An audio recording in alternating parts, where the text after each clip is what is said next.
Welcome back to our channel. Today is December 4, 2023. Ngayon ay first Monday ng December. At pasensya na guys sa ating voice. Tayo talaga ay merong phlegm ngayon. At last week na medyo masama ang lagay ng katawan natin. Meron tayong sinat, diba? Yung last time na vlog natin, nakita nyo naman. Ayan. So may sinat talaga tayo. 37.7. Yung boss natin medyo nag-worst kasi dahil nga dala nung sa ating lalamunan. Pero kahit na medyo may plema tayo ay isip ako ng content na interesting, no? And lately rin siguro alam naman ng lahat, alam na ng buong Pilipinas actually na ang Katniel, diba? Ang Katniel ay naghiwalay na, tinapos na nila, chapter close na sila. Isa yan sa mga trending ngayon. At dahil trending siya, dahil trending si Daniel Padilla at Catherine Bernardo, naisip ko tayo kakanta ng kanta ni Daniel Padilla na kahit meron tayong nararamdaman, kahit tayo ay may plema. Ayan. So actually napaka-imposible nun kasi talagang masisintonado tayo. Sintonado ang tunog talaga, I'm sure. May range tayo na di natin makakabot.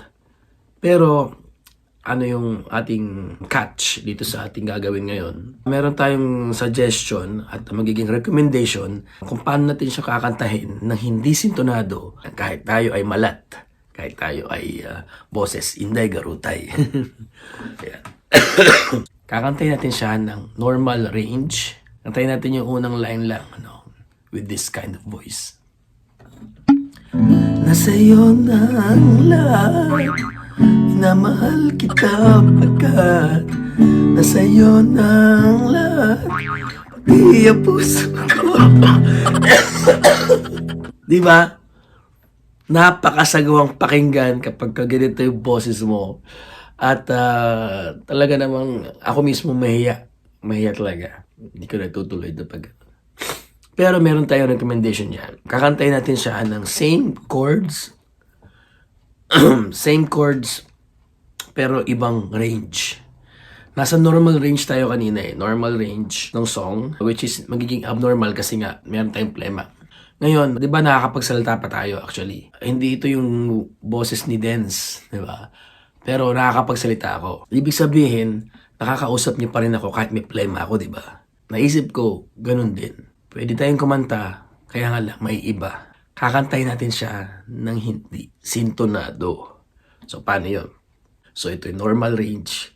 Dadaanin natin sa mababang range. No? Kasi yun yung magiging kaya ng ating boses. At hindi magpupwersa yung alam mo yung hangin, may possibility na hindi ma-block ng phlegm. Kasi nasa baba. No? Hindi man ako medical, pero parang ganun. So, nasa baba siya. So, subukan natin yung mababang voice. Ito pa rin yung chords pero mababang range. Kakantay natin siya ng normal. Nasa'yo na ganun. Iba nga lang yung version. So, subukan natin Subukan natin. Pwede bang nagdagan natin yung yung reverb? Yeah. Hello. Medyo mataas. Bababa mo konti. Hello. Yan. May reverb tayo para medyo maayos naman. Okay, let's try this one. Nasa'yo na ang lahat, minamahal kita pagkat nasa'yo na ang lahat, pati ang puso ko. Nasa'yo na ang lahat, minamahal kitang tapat. Nasa'yo na ang lahat, pati ang puso ko.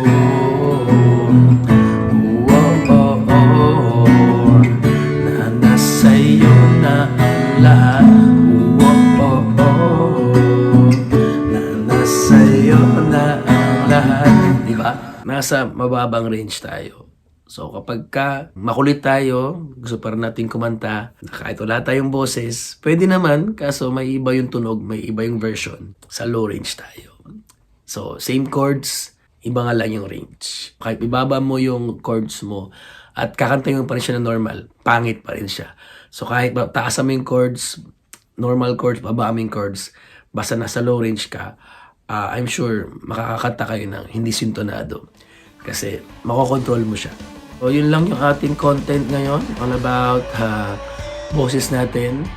And sana pag-pray nyo ako na maging normal na ito kasi tomorrow ay nasa Higashi Fuji ulit tayo. At I'm sure for 4 days tayo ay magsasalita doon for translation. Okay, so sa mga hindi pa nakasubscribe sa ating channel, please click the subscribe button dyan sa baba at pati na rin ng bell button para ma-notify kayo sa lahat ng aming mga uploads. And always remember guys, everything happens for a reason. God is good. Keep on smiling. Sayonara.